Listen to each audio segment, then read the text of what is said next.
Today's discussion is for everyone, regardless of your financial status currently as you're listening or watching this. The world in which we are residing in today and will reside in over the coming decades has changed. It's not the same as it used to be, and we're not going back to that anymore.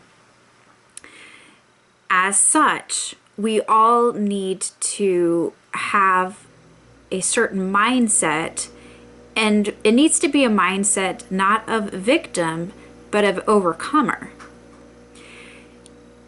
I understand that we are living in modern society in general in countries in which we are being treated by our governments as infantile, and thus many of us hold a victim mentality, including those who, like myself, are poisoned, who are failed by Western medicine, modern construction, and corporate interests.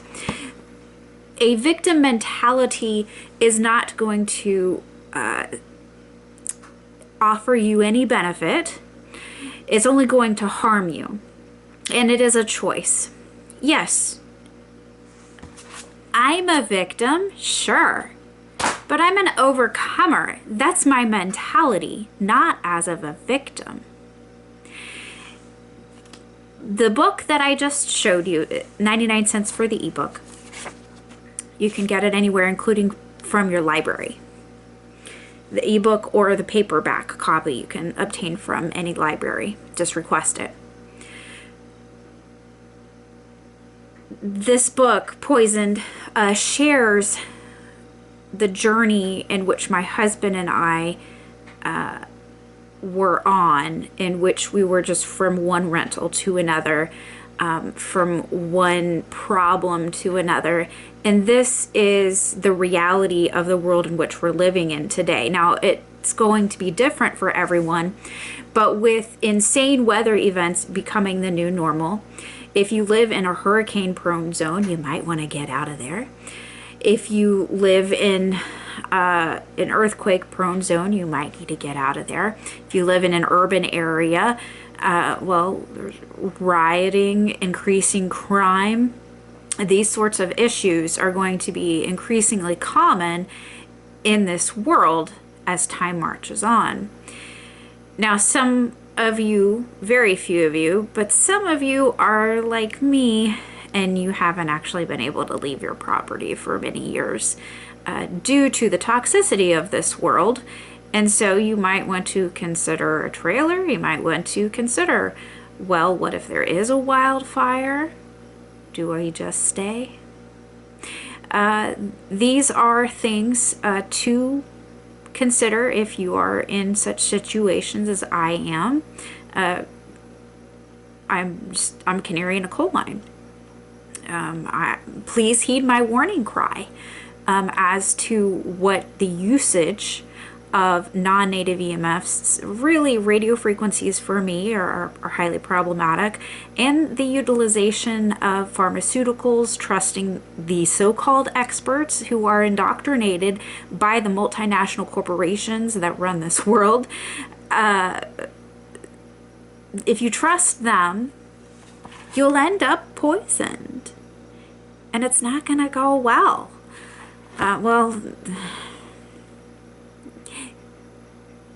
I am poisoned. I was poisoned, but I'm not a victim. The book that I shared has where we're moving many times. It shares in which we were moving many times, and we were broke. We were living, at below poverty level, or maybe at poverty. I don't know. So we were not wealthy by any stretch of the imagination. We didn't have a ton of things to sell, but there were ways in which we figured things out. And so in this discussion, I want to share that with you. There is always another option. I understand that the mainstream media, the alternative media sometimes, and all of the TV, movies, series that we see, they all want us to believe that we don't have a choice. I don't have a choice. I don't have a choice. I don't have a choice. No, you always have a choice. Sometimes your choice is to die or do this. Are you ready to make that sort of choice? Because these are the sorts of decisions that we will all be facing over the coming decades. Perhaps sooner. Just depending on who you are, where you're at, that sort of thing. No one knows their time, of course. But this is something that I know not many people are discussing, making hard choices. Environmental illness obviously is a huge issue for me, and one of the problems for those with environmental illness, which includes, mast cell activation syndrome, oftentimes you end up with chemical sensitivities, sensitivity to non-native EMFs, EHS, electromagnetic hypersensitivity syndrome, mold sickness, whatever you want to call that, tilt. That's, there are different things that people reference it as. These are all environmental factors, and as our environment continues to become increasingly toxic, we're going to, as humanity in general, be increasingly facing questions of, well, I'm being hurt here, my family is sick here, so where can I go? And so this is why I'm sharing the series, which it's on Patreon and Substack, which is mostly members only, but it is for answering these sorts of questions. Where do I go? Okay, where do I go? But part of that question, and this is an adjunct to that series, part of that question needs to be, well, how do I finance? Where do I go?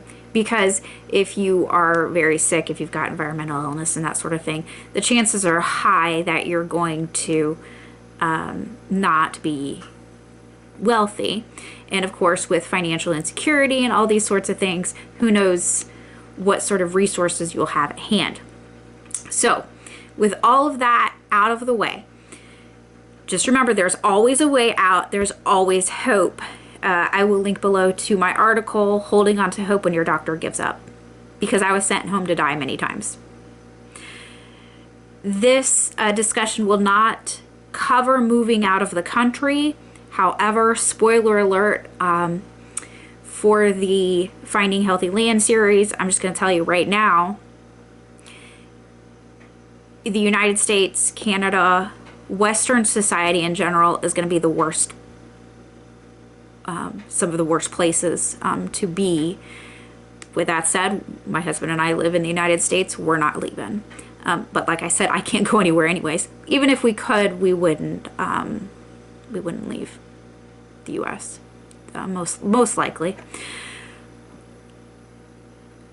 I don't know anything about moving out of country. I've never done it. I have no experience with that, so I'm not going to speak on it.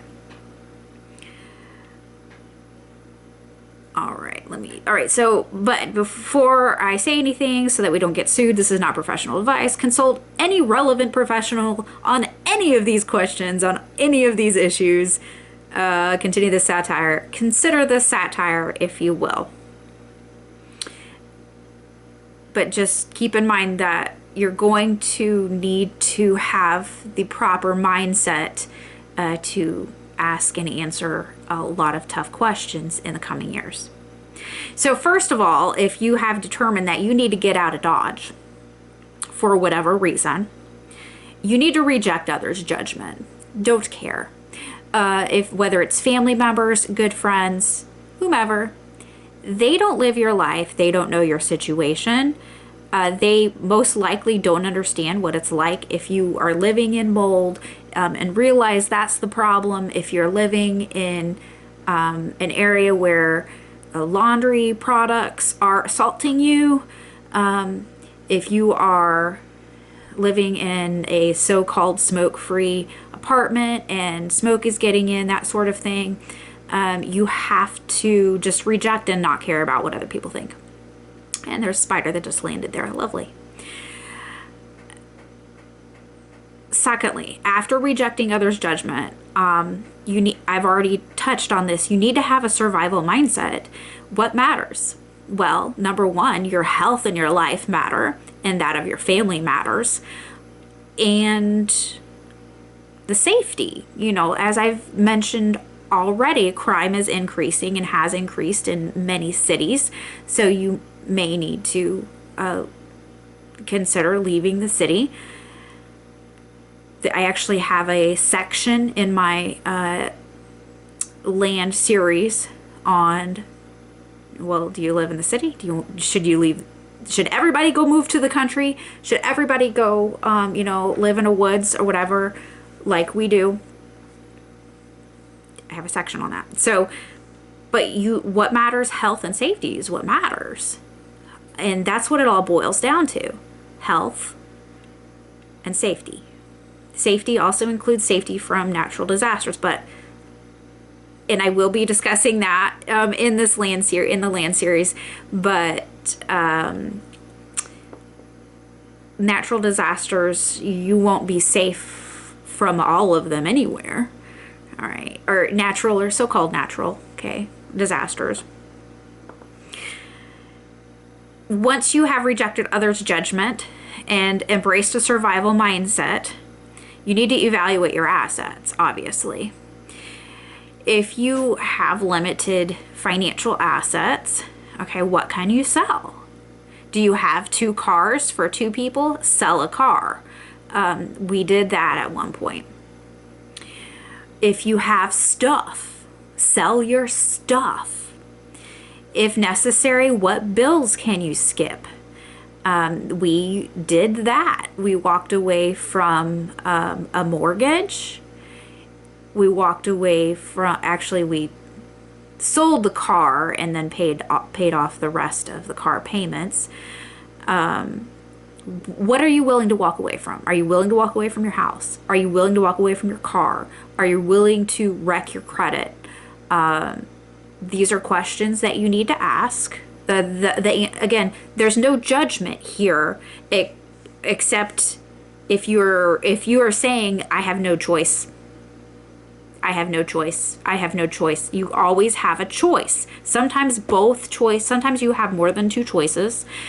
Sometimes all of the choices are terrible, but you still have a choice. At one point, Dave and I were saying, okay, well, if we can't find a place to live in, a month, because we need to get out of Dodge. This house is making us sick. If we can't find a place to live in a month, then can we live in the car with our 4 cats? Because we made a commitment to take care of those felines. They mattered. So could we do it? Yeah, we can figure that out. We didn't actually end up needing to do it, but we were willing to do that. This is not a time for sentimentality. This is not a time for pride. So if you have family heirlooms, maybe you need to sell some. Maybe you need to sell them. Do you have, things that are sentimental to you besides family heirlooms? Maybe you need to sell them. Do you have, things that if you are going to potentially live in a car to sell off, okay, then sell them off. Or consider that. And I've already mentioned about bills. What bills can you skip? What bills can you just stop paying? There was gas bill, an electric bill. When we left our mortgage, we stopped paying our electric and our gas bill and our water bill as well, and the water bill included trash. So we stopped paying those. Again, this is not financial advice. This is, you gotta figure out a way to save your life here and your family's life. This is what we're talking about here. This is, we have to do something or we're going to die or could die, or, this is the level at which we're discussing here. How far, figuratively speaking, are you willing to go? Are you willing to live in a shed? Are you willing to live in a car? Are you willing to live in a tent? These are questions to ask. here on our property, when we bought our property, we only bought it, we were only able to do what we did here with our property and with our healthy home because I received an inheritance from my parents, who both died at the hands of pharmacia, but I might add, because they trusted the experts. They died because they trusted the experts. So again, reject others' judgment, survival mindset, what matters, health and safety. Evaluate your assets. What can you sell? What bills can you skip? How far are you willing to go, figuratively speaking, to get out of Dodge, to escape mold, to get away from cigarette smoke, all of these sorts of things. How far, literally, physically, are you willing to go? Are you willing to move to another country? At one point, Dave and I were open to moving to Canada because there was a random person on Facebook who had a connection to a friend in Canada. And, you know, we were open to that. That was 2014. That was before crazy things happened in Canada. That was when here in the U.S. we still considered Canada to be a beacon of freedom. We don't consider that anymore. As I mentioned, the world has changed. Obviously, if you live in Canada, you're probably sitting there saying, it hasn't been like that for blah, blah, blah, blah. I'm just telling you this here in the United States, that was a common belief in 2014, that Canada was a bastion of freedom, wilderness, that sort of thing. And now we get to the sixth step, and the sixth step is action. Okay, so first you gotta reject other judgment, have the proper mindset, evaluate your situation, consider how far you're willing to go, and now you have to take action. You need to sell your stuff. eBay, Facebook, Poshmark. I really like Poshmark, by the way. There are some very sweet people on there. I list and sell what I can on Poshmark myself. There are various phone apps for local selling things that I don't know anything about because I don't have a cell phone. Craigslist isn't so great for most things, but there are some larger things that are still selling on Craigslist, at least in our area. Garage sale, have a garage sale. You know, Dave and I had a garage sale a couple times. I did really well with selling things on Facebook years ago, but that was years ago. I don't know. I can't get on Facebook anymore. I can't use Facebook anymore. It fries the crap out of me. If that word offends you, I'm sorry, but it does. And I use a third-party program to post to the Facebook page, and that's all I can do. I can't even share to Facebook groups anymore using a third-party app. So, but sell your stuff. All right, if you've got excess stuff, sell it. On eBay, if you don't already have much of a history on eBay, then you know you're gonna have to sell your stuff for pretty cheap.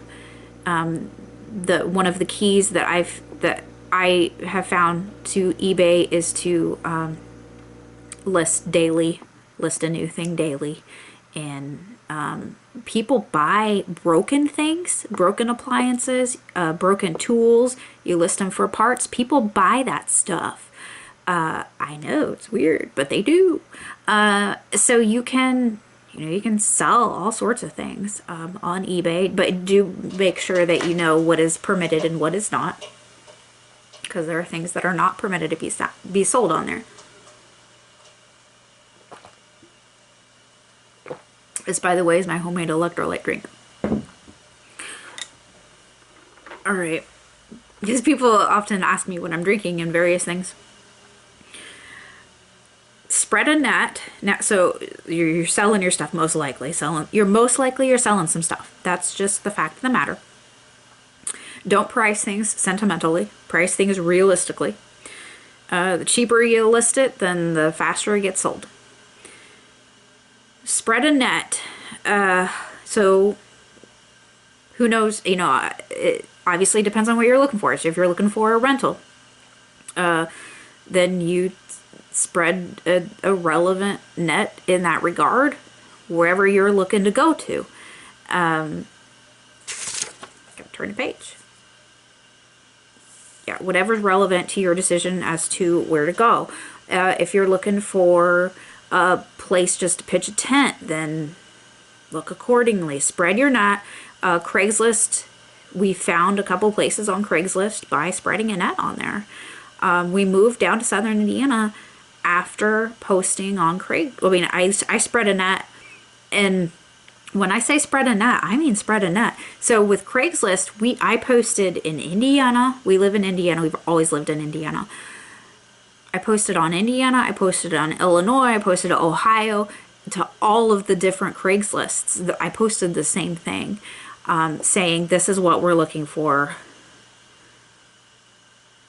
We're open to these things. And of course, we got some really sickos responding. That's the stupid, psychotic, evil, wicked world in which we live in. But you know, just be prepared for that. You'll get some sickos responding. Just delete them. Facebook groups and Facebook forums can also be a source here in which you can post if you are in some relevant ones. There are some email lists, you know, for environmental illness, multiple chemical sensitivity, that sort of thing. But usually those are, you're always welcome to, you know, I encourage you to use them. This is not a discouragement to utilize those, but just know that if you are suffering from environmental illness, a lot of people are looking for a safe place to land, basically. All right, some farms, co-ops, that sort of thing. Some of those groups offer room and board in exchange for work and etc. There is, that's definitely something to consider. I know some people have done, have found success with that. Some haven't. If you're super sick, then you're probably not going to be able to offer labor in exchange. So you got to think about that. Most important, though, is to know your priorities. Okay, your priorities are health and safety. I know. Peace and safety, sudden destruction. But your priorities here in getting out of Dodge when you're broke, or even if you aren't broke, those are your priorities. So, again, your priority is not comfort. Your priority is not amenities. It's not outward appearances. Who cares what other people think? Their life is not your life. They have no idea what you're going through right now. Your priority is not to keep sentimental stuff. You can't be replaced. Stuff can be replaced. I understand family heirloom. It's still stuff. It might hold you back. Family heirlooms could really hold you back from finding something safer and healthier. You have to embrace a sound mind. You have to be willing to reject the status quo and understand that you need to prioritize, obviously, health and safety. And then you've got shelter, heat most likely in most areas, water, and food. And that's what you need to prioritize. Regardless of what anybody thinks, regardless of credit score, which I know is very important for a lot of people. I understand that. I understand the benefits of the credit system. I understand the insanity of it as well. But some people will never be willing to harm their credit, and as such, that's going to hurt them in the long run and potentially in the short run as well. Know your priorities, survival mindset,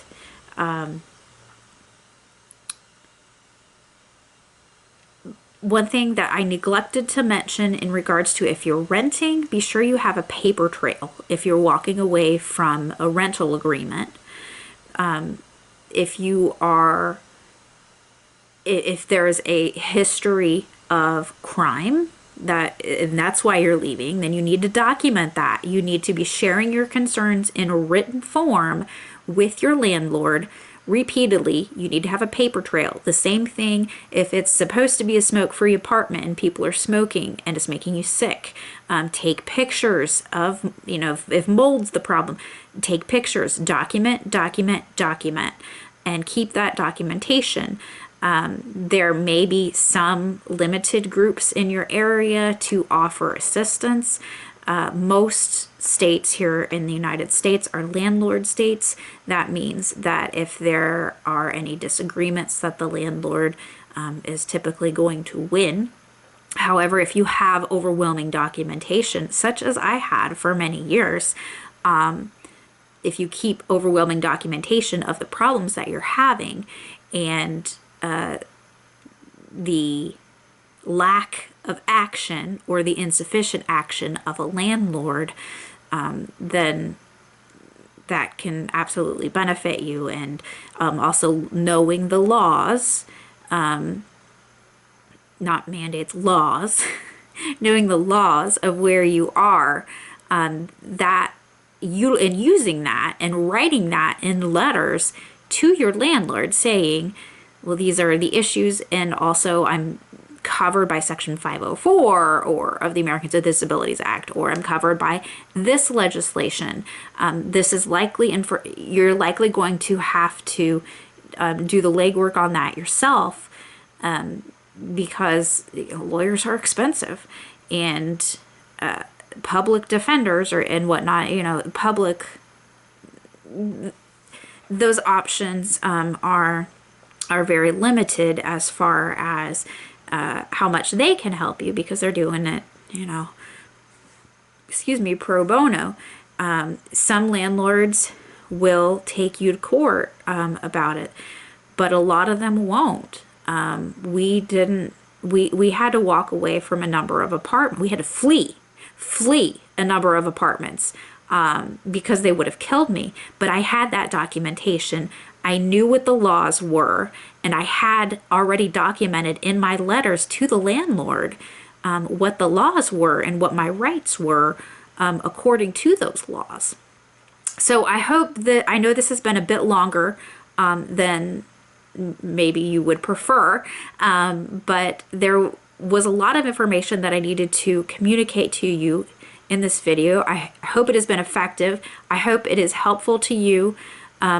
Obviously, I don't want you to be in this situation. I don't want anyone to be in such a situation, but this is important for you to ponder and potentially discuss if you are married or have adult children, that sort of thing.